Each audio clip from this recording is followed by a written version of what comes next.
Alright, so a bunch of shit's gone down since I've been here in Australia.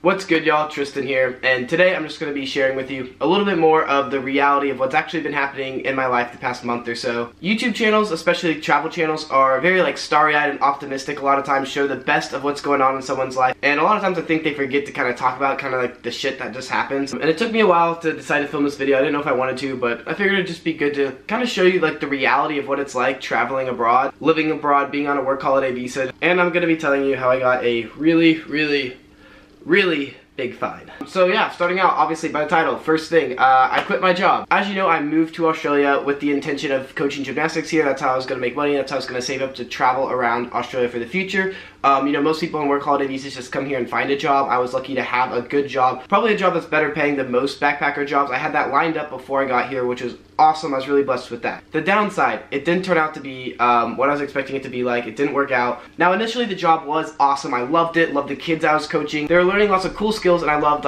being able to help them reach their goals. It's kind of the coolest thing as a coach is you can you know, help someone who they have this goal, and you can be part of the bridge to get them to their goal. So that I really liked about the job. In addition, the staff there was awesome, loved them, made great friends with them, and they were awesome people. But there were two things that really didn't work out. Well, actually, a lot more than two. One being, when I started there, they said that I'd be coaching the boys team 23 hours a week. However, I could work a total of 38 hours a week. I would just be able to pick up shifts, whether I was working with the class kids, school groups, girls team, didn't matter. I could just pick up hours working with other coaches, you know, to get some more hours. And then the second thing is, they told me right when I got there I'd be making this much for the first 2 weeks, a really low amount, but then I'd take this test and I'd become an advanced coach, and then I'd be making this amount. And that's a system we don't have in the US, nothing I've really heard of, but I guess in Australia they have 3 levels of coaching, and it's really all meant for class kids, but it's beginner, intermediate, advanced. Let me take a little minute to explain this because it's kind of a little bit wacky and ridiculous. A beginner's coach is you if you have no idea what anything about gymnastics, really no experience. That's a beginner's coach.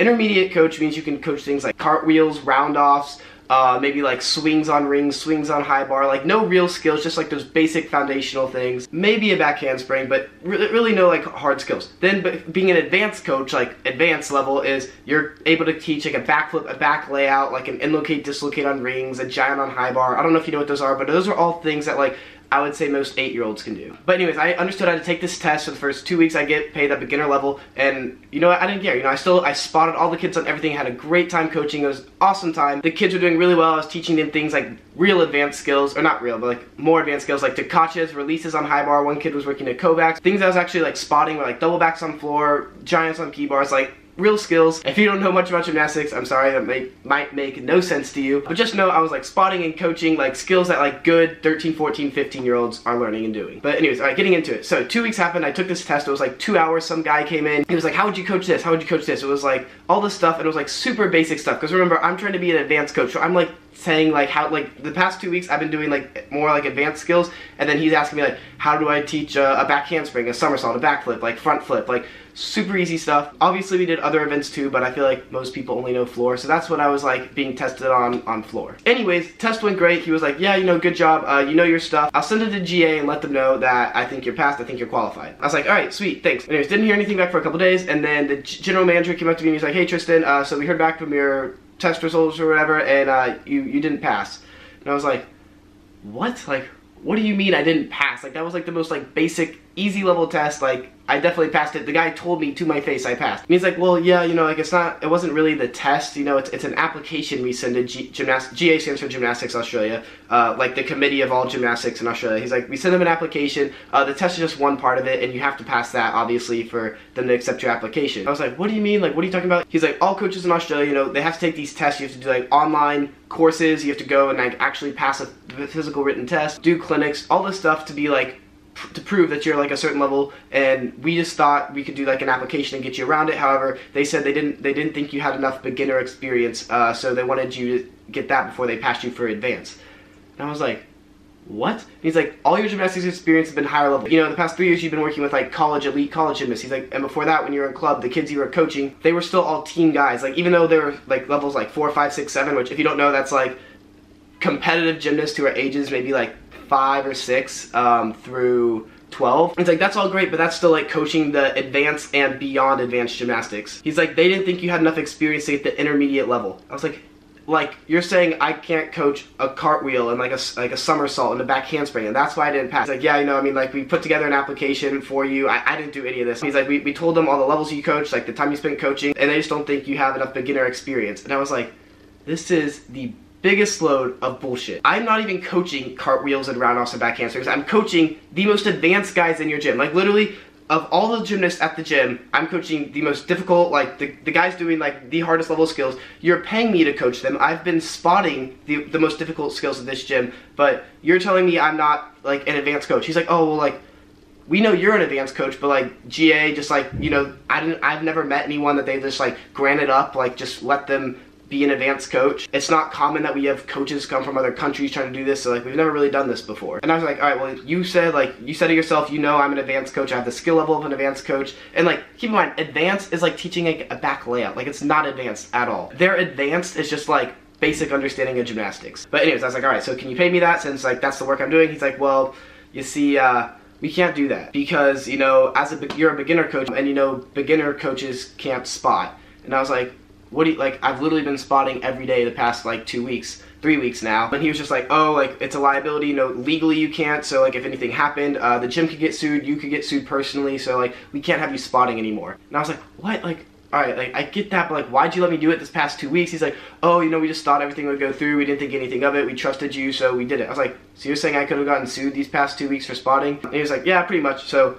that was frustrating to me, but I was just like, dude, like, I'm an advanced coach, I've been doing advanced coach, like, I need to be paid an advanced coach level. Like, who can I talk to get that? Like, even if I'm giving advice, I'm still coaching the most advanced guys. I'm not coaching little kids. Like, I think I deserve to be paid that. And he was like, I agree with you. Now, here's the thing, is this, okay, this is a weird thing. Like, Americans, I don't even understand this, but this is just how this works in Australia. So, there's no owner of this gym. It's owned by, like, the community. And so, like, if the business loses money, the government pays for any losses. But if it gains money, it just all goes back into the, like, into the gym. So, like, it's like, it's kind of weird, but there's no owner. So I was like, all right, like, who can I talk to like see if they'll let me, like, if y'all pay me more? Because like how it currently works is like all beginner coaches get paid this much, intermediate this much, advanced coaches, it's like a system. He's like, oh, well, you know, every single month there's a committee meeting, you can go talk to the committee meeting, you know, the next one's in 3 weeks, maybe they'll pay you more, but I don't see why they would, because like any other beginner coach wouldn't get paid more, and like, yeah, yada yada yada. But all that aside, anyways, one way I was going to try to make more money is that, so you know I said I was working 23 and then I could work up to 38? Well, they were completely staffed. They had like, literally it was like, for a group of 10 kids, they'd have like 2 coaches. They were completely overstaffed, probably because of the business structure, they weren't trying to make money, but so overstaffed that like, there was no way I could work in. Like, if I was to work with any other group, I'd be like the 3rd coach there, which like was completely unnecessary.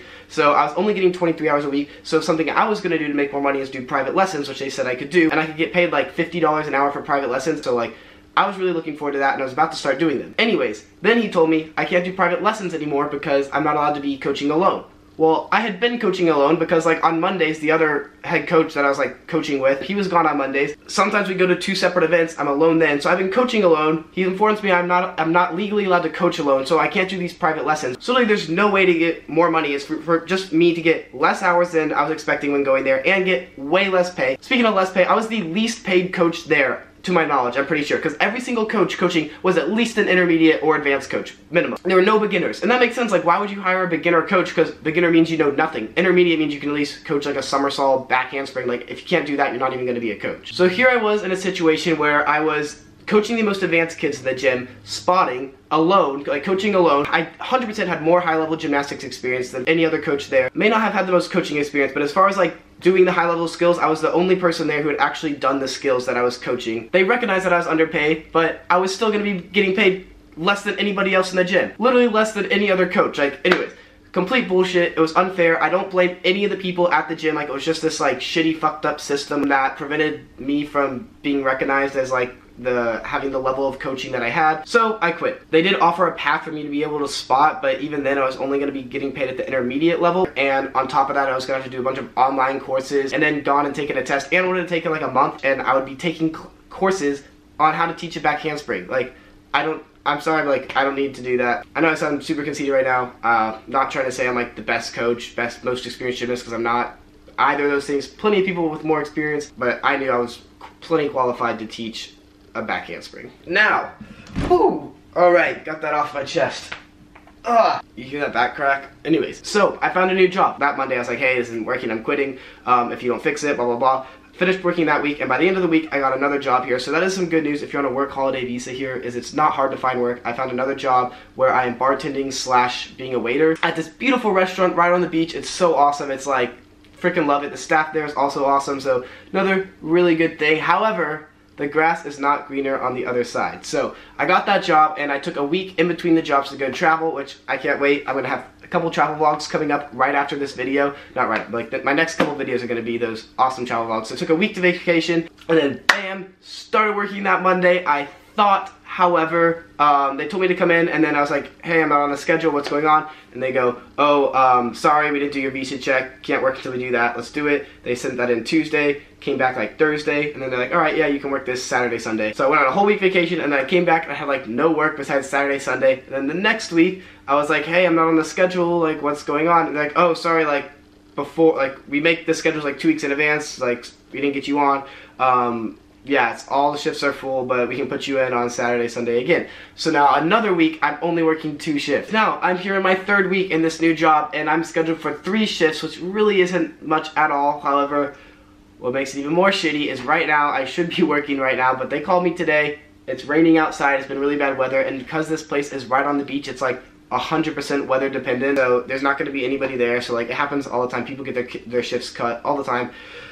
So that sucks. Next week I'm scheduled to work 4 shifts, so hopefully I can at least get 2 this week and then work the 4 next week. It's also right here in St. Kilda where I can just walk from my hostel to the place. Oh, that's another thing. I moved from Melbourne CBD to St. Kilda, which isn't too far. I know it's a little bit clickbaity in the title saying I moved, but I did move. I actually moved twice. I've been in that hostel for 2 weeks, and then I just yesterday moved into this apartment, a friend's apartment, someone I'm working with. So maybe a video on this apartment and my new roommate to come. I will say the crazy thing about this new job is that because I'm getting paid more, and in addition I'm getting longer hours, working just 2 days is able to make me just $75 less a week than I was when I was working 5 days at the gym I was coaching at. So that's another thing to consider when you're here on a work holiday visa, is the pay in Melbourne is really good, or not in Australia is really good. So even though I'm literally only working 2 days a week, I have enough money to feed myself, put a roof over my head, live comfortably, I guess you could say. I am a very cheap spender. I've not been spending like any extra money at all besides pretty much like food and a place to stay. But that's just something to know if you're thinking about coming here on a work holiday visa. Like,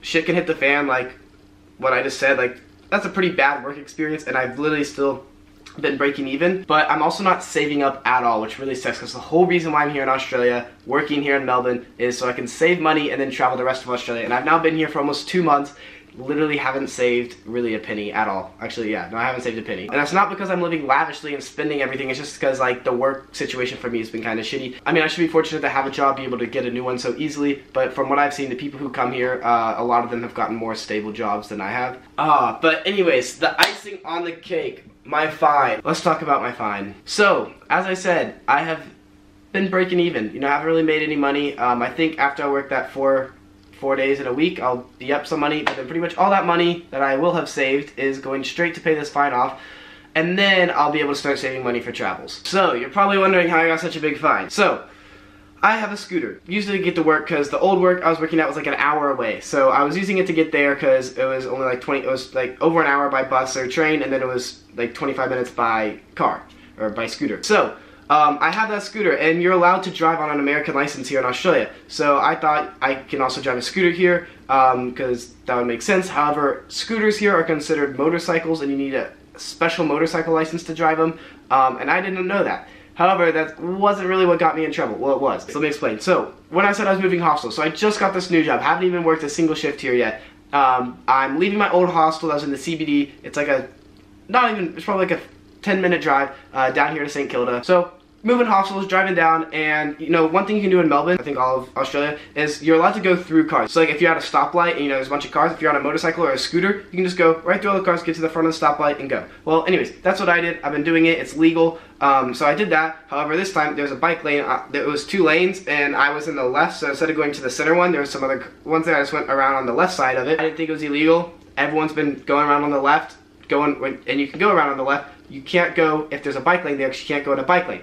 I did not know that. I've been seeing tons of motorcycles do that, and literally everyone was doing it. Like, I was with like 3 other motorcycles as we do. It was traffic hour. So we're all right there, and then a police officer just taps me on the shoulders like, hey, pull over. I was like, oh, what? Like, just touched me? Like, anyways, there was like 8 police officers just sitting right here, kind of like right by a bush, just kind of like blending in, and then all the motorcycles would come up, and all the ones that were in the bike lane, which was like a lot of it, they just tap them on the shoulder, pull them over, bam, give them a ticket. Now this is my issue. All right, $250 for the driving in that in the bike lane. And then they look at my license and see that it's not licensed to drive a motorcycle license. You need a motorcycle license to drive a scooter here. I did not realize that. I had driven mopeds in the States before. Can't do that here, so that $860 something ticket. So that's like $900. So we're already up to like $1150. On top of that, I recently bought this motorcycle. When I bought it, I got it for a really good deal because the guy was moving to China the next day and really needed to sell it. So I got it, had all the paperwork. I went to go get the transfers, do all that stuff, and he didn't sign at the bottom. I was like, crap, like what do I do? Well, he had his friend like forge his signature, or like gave him the rights to do a signature. So it took a couple weeks for us to meet up. It was like 3 weeks, and I got him to eventually sign it so I could go back to Vic Roads, but I hadn't done that yet.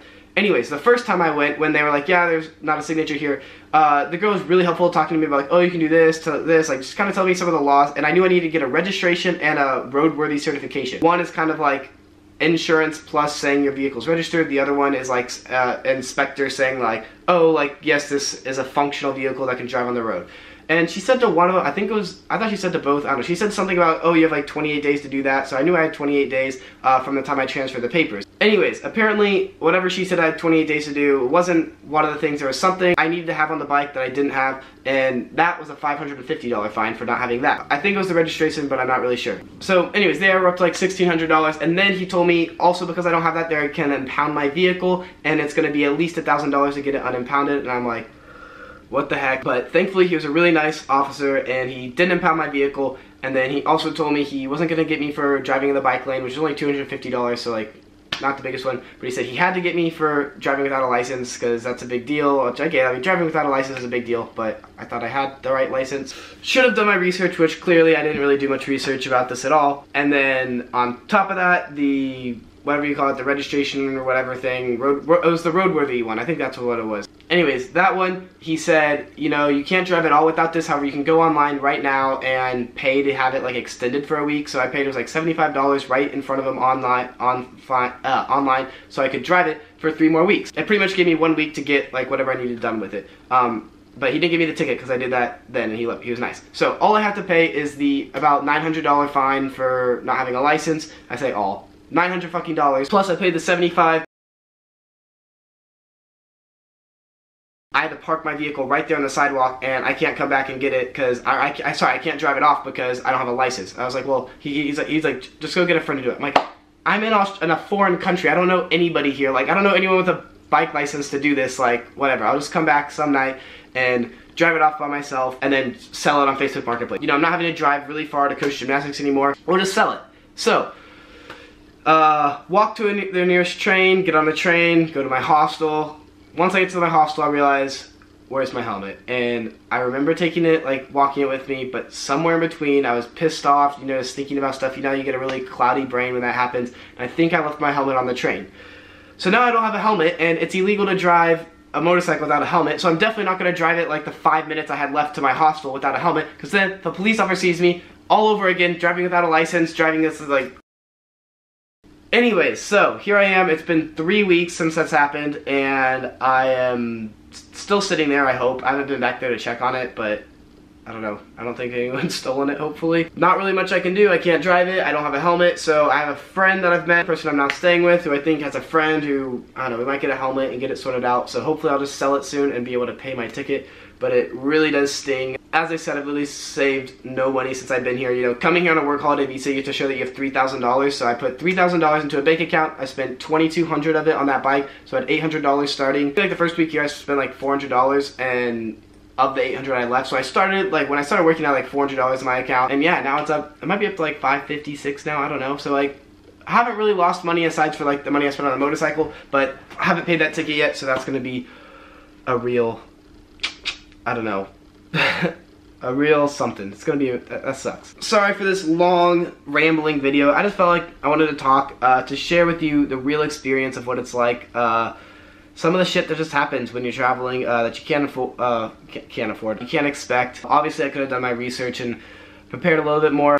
But yeah, that's the tea. That's what's been happening. I really hope, you know, summer picks up. I'll get a lot more hours. My 4 months of saving has gone down to what I have left, 2 months. So fingers crossed this next 2 months go a little bit more smooth than these first 2 months have. I do have a lot of really exciting videos, Australian videos coming up, and these vlogs are going to be awesome. So really looking forward to the YouTube side of things.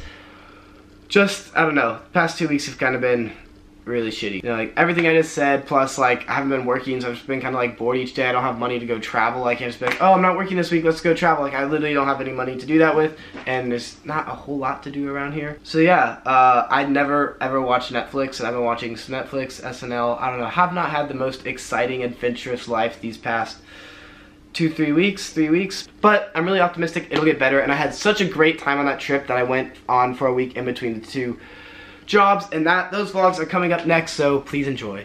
Thanks for watching. Peace.